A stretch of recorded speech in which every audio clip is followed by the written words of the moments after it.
ദിവസവും വെറും 3 മിനിറ്റ് രാവിലെ യൂസ് ചെയ്തുകൊണ്ട് നിങ്ങൾ അനുഭവിക്കുന്ന സന്താന പ്രശ്നം, കടബാധ്യത, രോഗദുരിതങ്ങൾ എല്ലാം മാറ്റിയെടുക്കാൻ പറ്റുമെന്ന് ഞാൻ പറഞ്ഞാൽ നിങ്ങൾ വിശ്വസിക്കുമോ? ഒരുപക്ഷേ വിശ്വസിക്കാൻ ബുദ്ധിമുട്ടായിരിക്കും അല്ലേ? ഇത് ഞാനല്ല പറയണത്. ആദിശങ്കര ഭഗവാനാണ് പറയുന്നത്. അതായത് ആദിശങ്കര ഭഗവാന്റെ കൃതികളിലൊന്നാണ് ഗണേശ പഞ്ചരത്നം.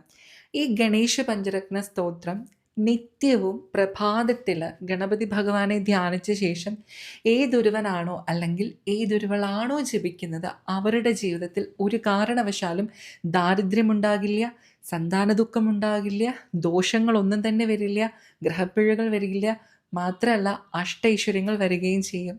നമുക്ക് ഈ ഗണപതി ഭഗവാനെ പറ്റി കുറച്ചൊന്ന് സംസാരിച്ചാലോ? എല്ലാവരും പ്രത്യേകിച്ച് ഹൈന്ദവർ പ്രഥമ പൂജനീയനായിട്ട് കാണുന്ന ഒരു മൂർത്തിയാണ് ഗണപതി ഭഗവാൻ. നമുക്കറിയുന്ന ഒരു കഥ കൈലാസത്തിൽ പാർവതീ ദേവിയുടെയും പരമശിവൻ്റെയും മകനായിരിക്കുന്ന ഗണപതിയെ പറ്റിയാണ്. എന്നാൽ ആദിശങ്കര ഭഗവാൻ ഗാണപത്യ മതം സ്ഥാപിക്കുന്ന സമയത്ത് അദ്ദേഹം നമ്മളെയെല്ലാം അല്ലെങ്കിൽ ഈ ലോകത്തെയെല്ലാം പഠിപ്പിച്ച ഒരു കഥയുണ്ട്. ഗണപതി ഭഗവാൻ മറ്റാരുമല്ല, പരബ്രഹ്മമൂർത്തിയാകുന്നു എന്ന സത്യം.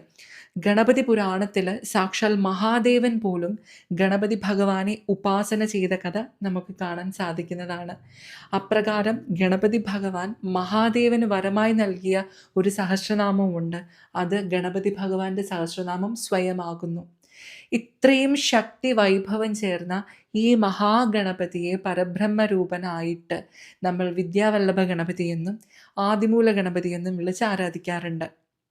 ഗണപതി ഭഗവാൻ ശരിക്കും നമ്മളുടെ ഒരു അടിത്തറയാണെന്ന് മനസ്സിലാക്കണം.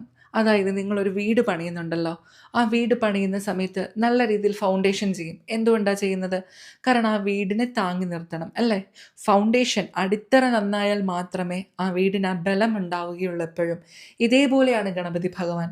നമ്മളുടെ എല്ലാം ജീവിതത്തിൽ നമ്മൾ ഭയങ്കര ഭക്തരാണ്. നമ്മളെല്ലാ അമ്പലങ്ങളിലും പോകും, എല്ലാ വഴിപാടുകളും നടത്തും, ഗണപതി ഹോമമൊക്കെ നമ്മൾ നടത്താറുണ്ടാവും. പേരിലും നാളിലും ലളിതാ സഹസ്രനാമം ജപിക്കും, ദേവി മഹാത്മ്യം ജപിക്കും. പക്ഷേ നമ്മളെ വിട്ടൊഴിയാത്ത പ്രശ്നങ്ങളായിരിക്കും നടന്നുകൊണ്ടേയിരിക്കുന്നത്. എന്നിട്ട് നമ്മളെന്താ ഓരോ ജ്യോതിഷന്മാരുടെ പിന്നാലെയും പോകും. അയ്യോ എന്താണ് എൻ്റെ പ്രശ്നം, ഈ പ്രശ്നം ഒന്ന് മാറ്റിത്തരണേ എന്ന് പറഞ്ഞ് ഒത്തിരി ഓടി ഓടി ഓടി നടക്കും. ശരിക്കും നിങ്ങളുടെ പ്രശ്നം എന്താണെന്നറിയോ? നിങ്ങളുടെ അടിത്തറ സ്ട്രോങ് അല്ല. ഈ അടിത്തറ സ്ട്രോങ് ആവാൻ വേണ്ടിയിട്ട് ഗണപതി ഭഗവാന്റെ പ്രീതി നമുക്കെല്ലാവർക്കും ആവശ്യമാണ്.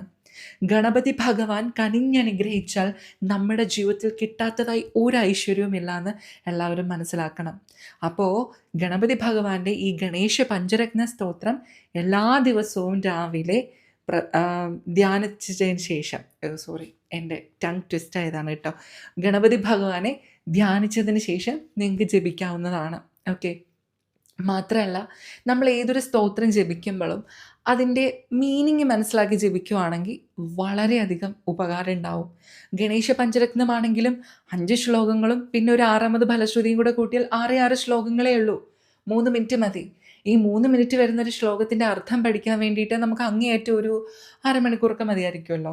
തീർച്ചയായിട്ടും. അതുകൊണ്ട് നിങ്ങൾ ഈ ചാനൽ ആദ്യമാണെങ്കിൽ ഇപ്പം തന്നെ ഒന്ന് സബ്സ്ക്രൈബ് ചെയ്തേക്കൂ. കാരണം നാളെ തൊട്ട് നമ്മളിവിടെ ഗണേശ പഞ്ചരത്ന സ്തോത്രത്തിൻ്റെ മീനിങ് സഹിതം ജപിക്കേണ്ട രീതിയും കൂടെ അപ്ലോഡ് ചെയ്യുന്നതായിരിക്കും.